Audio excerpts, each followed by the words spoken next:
Volume 1 of this light novel series has been something that I've been eagerly waiting to get into, of course with the announcement of the second season and the movie coming out.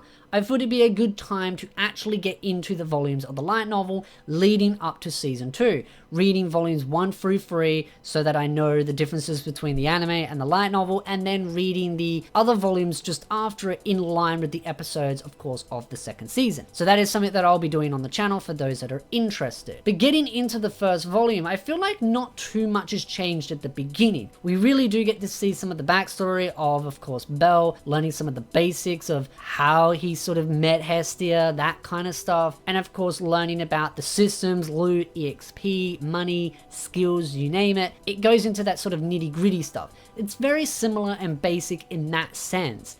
I feel like it's more later on in this volume where you get a bit of a difference between the anime and of course the light novel, and it's more so just a little bit of extra context to the emotions and the drive behind certain actions. I do also remember there's been something shuffled around.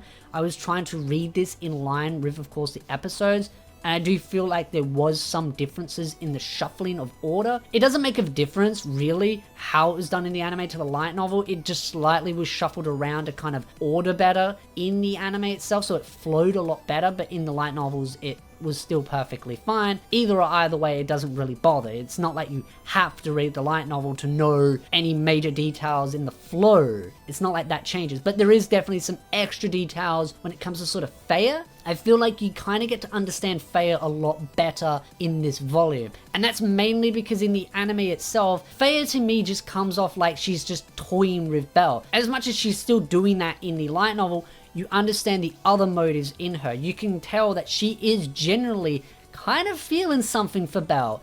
And you don't really get to understand what that complete drive of emotion is, whether she's just attracted to him physically or if it's his power, mysteriousness. I get the feeling it's a bit of all of them. It's, you know, the kind of the looks and the mysteriousness and the power behind him, but it doesn't really fully give it, but it does show you that she is drawn to him emotionally in that way. So you can tell that she is generally feeling something towards Bell, maybe to the same degree as Hestia. We'll have to wait and see, but you can definitely see that she says that to Loki, that she is in love with Bell, and she's been keeping an eye on him as he's been growing, and she definitely influences in that growth as well, releasing certain beasts, causing a lot of chaos, and putting Hestia in the way of danger. It's something that I kind of felt was more interesting in the volume because you understand a little bit more of what's going on in Faya's head. And she's a character I kind of find fun because she's, again, one of the other gods side by side, and she's not as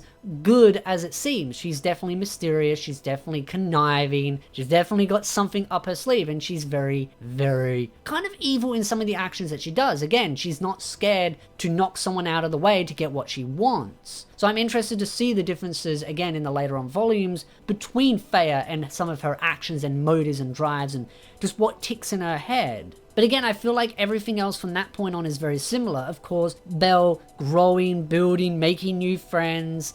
I feel like that's one of the major things, is just him trying to sort of overcome that idea that he is so weak and worthless, and him just seeing the potential that he has and knowing that if he keeps working hard at it, he will be able to overcome goals. And Hestia, of course, getting the dagger or knife for him really does boost his confidence. I think it's the kind of little push that he needed to just feel like he can do things. And again, the weapon grows as he grows, so it does work very hand in hand, because again, he's not wealthy, neither is Hestia. They're very much on, you know, the poor streak, so it definitely helps him quite a lot. And of course, she is going out of her way to try and help him as much as possible.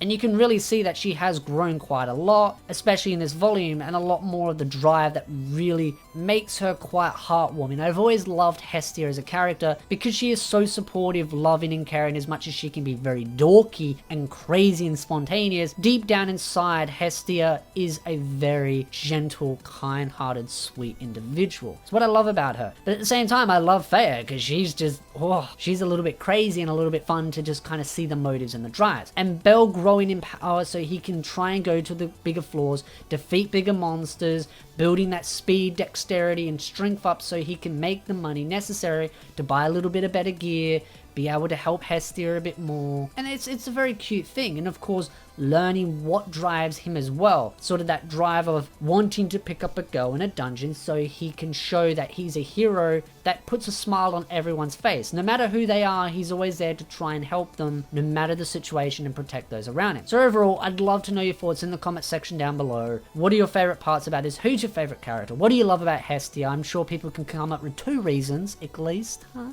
But overall, love to know your thoughts in the comment section down below. But if you like this video, hit the like button, subscribe for more anime content, and I'll see you, beautiful nerds, in the next video.